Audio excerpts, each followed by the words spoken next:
अरे नहीं भाई, कहीं कोई बात नहीं है, बात तो करने दो, कोई बात नहीं है। अरे आरएसएस बीजेपी वाले भी तो हमारे ही समाज के लोग हैं ना। ठीक है, दे दो कोट भाई, दे दो। करने के वाले हमारे लिए ये बताइए। बैठो ना, बताएंगे। अरे बैठो तो, बैठो। मैं पांचों गारंटी सुना देता हूँ। नहीं, आप तब जवाब दीजिएगा जब कल आप प्रधानमंत्री की सभा में जाकर के ऐसे ही कोट दिखाइएगा, तब समझेंगे कि आप जो है ना असली इंसान हैं। अगर आप अपने माँ बाप का बच्चा हैं और आपका खून असली है तो कल प्रधानमंत्री से सवाल पूछिएगा जाके। सुनिए, हम चप्पल, एक मिनट, हम चप्पल पहनने वाला आदमी फिर भी अगर इनका बात ना बने तो चुनाव प्रचार के दौरान हमला कराते हैं।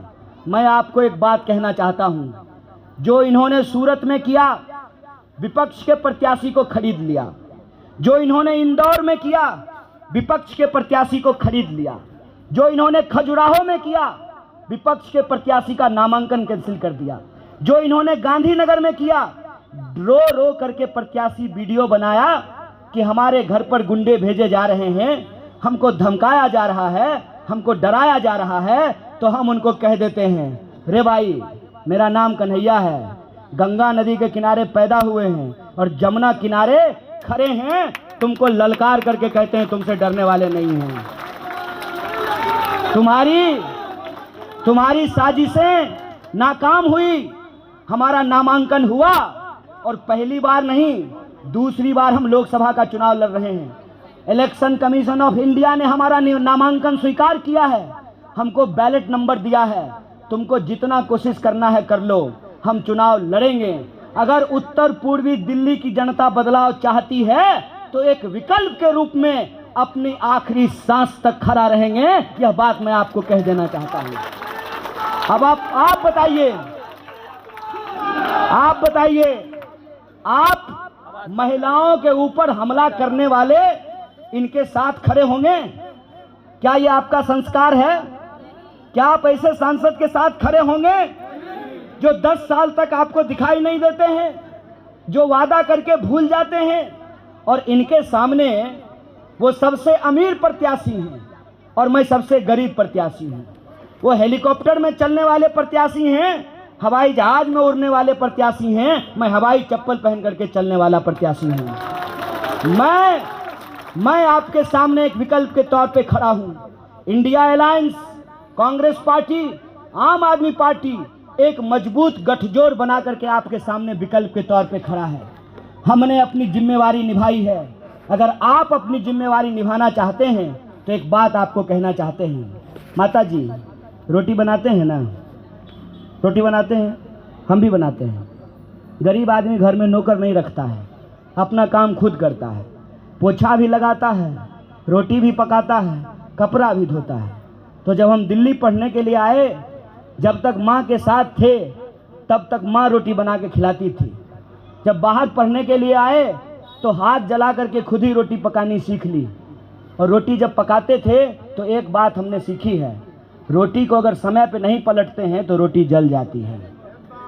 सत्ता को अगर सही समय पे नहीं पलटते हैं तो वो अहंकारी हो जाती है, वो निरंकुश हो जाता है। इसीलिए सत्ता और रोटी समय समय पे पलटते रहना चाहिए। सत्ता और रोटी समय समय पे पलटते रहना चाहिए और लोकतंत्र के लिए का ये तकाजा है। दे दो कोट भाई, दे दो। आप करने के वाले हमारे लिए ये बताइए। बैठो ना, बताएंगे। अरे बैठो तो, बैठो पहले सुनाते हैं। आप बैठो, सब लोग बैठिए, सुनाते हैं। बैठो। क्या नाम है? बैठिए। हाँ बैठो, क्या करने वाले हैं सुनाते हैं। बैठो। पहली बात तो ये है कि ये सवाल, आप बैठिए ना। चौधरी साहब बैठिए। पहली बात तो ये है कि हम स्वागत करते हैं कि आप विपक्ष से सवाल पूछ रहे हैं, लेकिन कायदे से सत्ता से सवाल पूछा जाता है।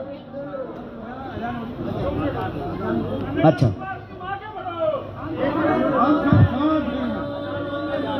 पहले तो आपका बहुत स्वागत कि आपके अंदर सवाल पूछने की हिम्मत है। मैं तो विपक्ष में हूँ, सांसद नहीं हूँ, प्रधान भी नहीं हूँ, पार्षद भी नहीं हूँ, फिर भी आप हमसे सवाल पूछे, इसके लिए आपका बहुत स्वागत। कल 10 साल प्रधानमंत्री रहे, इसी सड़क के सामने आ रहे हैं, तो जरा उनसे भी सवाल कल पूछिएगा।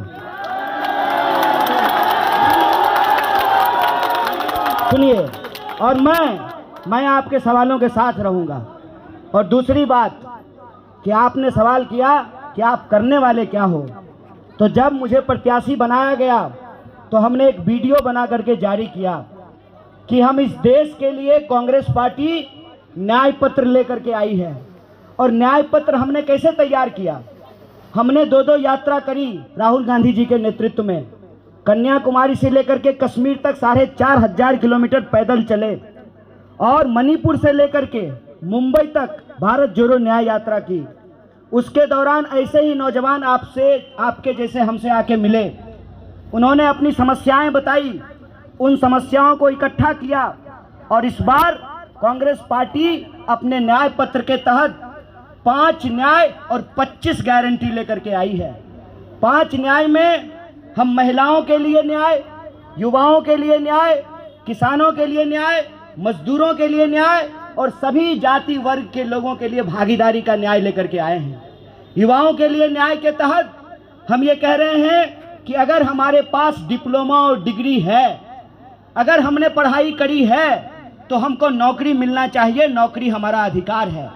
इसके तहत ध्यान से सुनिए, मैं पूरा गारंटी आपको सुनाऊंगा। पीएचडी होल्डर हूं भाई साहब, पढ़ा लिखा आदमी हूं, ऑल इंडिया रैंक 1 था हमारा।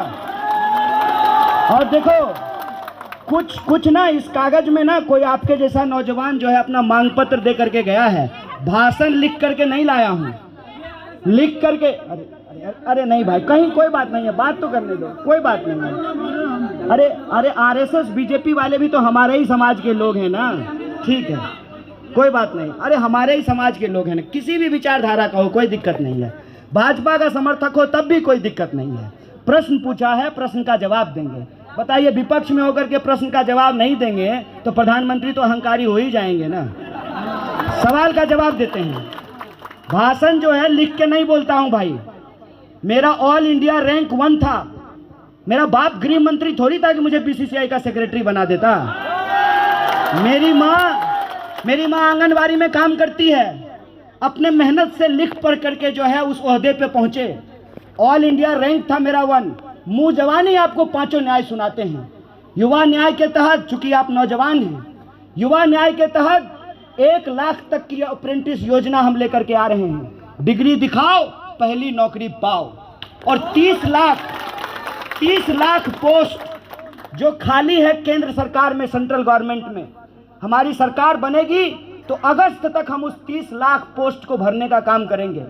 ये युवा न्याय के तहत किया है। और जो विद्यार्थी लोन लेकर के पढ़ाई करते हैं, तो मैं आपको बता दूं, इस देश में बड़े धन पशुओं का मैं 5 गारंटी सुना देता हूं। नहीं, आप तब जवाब दीजिएगा जब कल आप प्रधानमंत्री की सभा में जाकर के ऐसे ही कोट दिखाइएगा, तब समझेंगे कि आप जो है ना असली इंसान हैं। अगर आप अपने माँ बाप का बच्चा हैं और आपका खून असली है, तो कल प्रधानमंत्री से सवाल पूछिएगा जाके। सुनिए, हम चप्पल पहनने वाला आदमी हैं, तो कुर्सी पे बैठ के सवाल पूछ लिए।